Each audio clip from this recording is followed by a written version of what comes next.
Look, they are offering a lot of excursion for the guests and crew. Wow, what a beautiful place we have here. Look at that.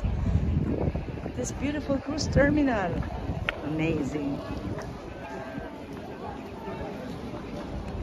So first, eat. Oh, may nakalagay, kaibigan na rice to. Let's eat. Pilipino. Tuloy po kayo. Tuloy po kayo. Mahal pag dito malapit sa port, kaya ito, there you go, you have so many relatives waiting to visit, to come inside the ship. They're allowed to come inside and enjoy the ship. Lots of crew members around. Yes, to see their family. Yeah, patayin lang si Adi.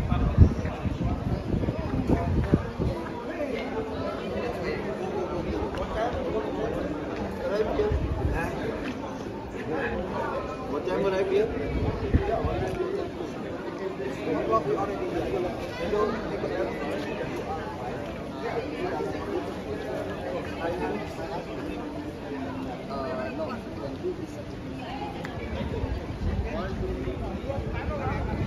Yeah, this.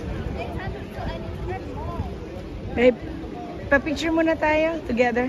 Pwede? Done.